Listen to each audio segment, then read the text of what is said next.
Hi, Morgan Patrick here with Doug Gafka. He's Chief Designer for Ford Mustangs. Hi, Doug. Hi, Morgan. Well, I just wanted you to point out some of your favorite parts about this Mustang Bullitt. Well, as you know, this is our second generation Bullitt. The first one we did in 2001 was our first go-around. This is the second generation, which is very true to the movie car 40 years ago. We went frame by frame in the movie, looking at the movie, to try to take away and I guess you would detail the car so it's almost identical to the movie car as best we can in the modern interpretation. For one thing, the horse is out of the grill now. This is the only Mustang under Corral that does not have a horse in the grill.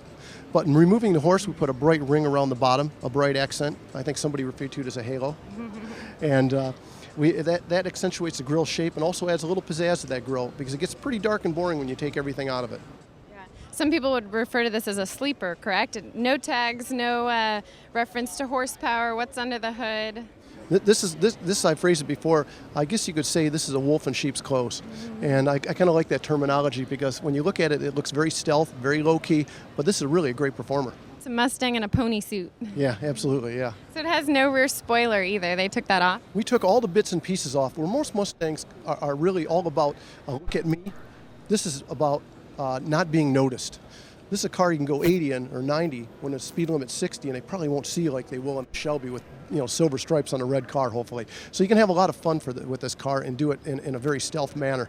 The exhaust tips, for example, we have dual exhaust, 3.5-inch pipes, and they're actually tuned to sound like the original car from the movie. Wow. We went through, the engineering team went through nauseating detail to try to get that right, and it sounds just like it did 40 years ago. I bet that was hard because the movie's so old that over time I know film does diminish and sound does. How'd you guys do that?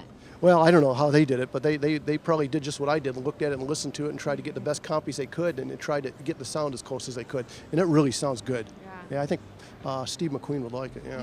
I think his son will like it, right? His son will like it for sure, yeah, hopefully, yeah. One of the other pieces of the car that are very important to the car's look and the dynamics is the wheel.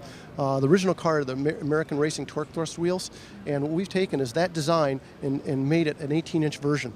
Also a wider wheel, better tire, and everything that goes with it, but we've even matched the colored original torque thrust along with the brakes that match the wheel. So everything is very sedate, very restrained, but very true to the original car.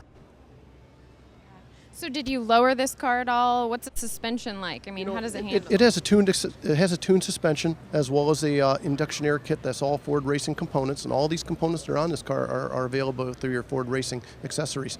Although, yeah, you can build one, but it's not the real thing because you can't get this color. It's the only color this car comes in. Highland green is a Mustang Bullitt only. No other car at Ford is in Highland green, so that makes it exclusive to this car. That's perfect. That's perfect. So what's the computer system like on this car? Does it slide out? Can you slide it around corners? Can you pull the Bullitt off? Am I going to have cops chasing after me?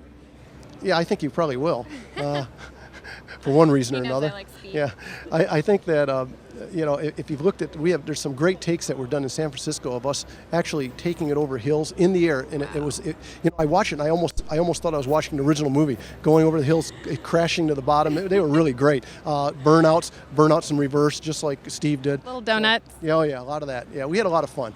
Oh, that's perfect. So let's go to the inside. Okay. So tell me a little bit about it. What is different from a typical Mustang? What makes this car unique as the color does on the exterior? Well, this car, again, is all about doing a more restrained version, although you may say the engine turn isn't restrained, but it is something that was, I guess, period correct in terms of the 1960s. It isn't exactly like the original, but it's probably the way you remember it.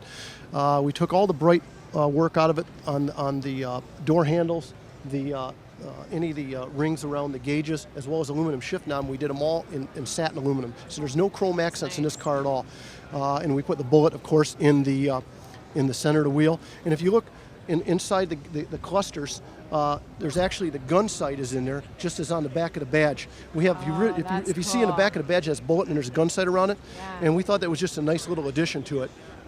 In terms of the movie when what it was all about. It really personalizes it, for this particular car. Also, the seats are right out of the Shelby GT 500, and they've been retrimmed, but they have your lateral support and the comfort level that you want, as well as the performance of our top of the line Mustang. Okay, we're going to take a look under the hood, Doug. Yep. Good. Let me pop it for you. What do we have in this pony? you have a 4.6 liter engine at 315 horse and 325 pounds of foot torque. And it's a great performer. I think the 0-60 numbers are around 5 seconds. We've detailed the engine to the extent that it's cleaned up. Of course, you have the cross member for performance and all of those details. So I know I spoke about this earlier, but where was the product number placed for this? The actual badge number will be right here, but this isn't one of our final production units, so it doesn't have the actual badge on it. But the actual badge will be a sequence number, so you'll have a build number of the car you have, and then it's completely authentic. It's in the middle of the cross member on the top. It's a very nice badge, a nice little detail.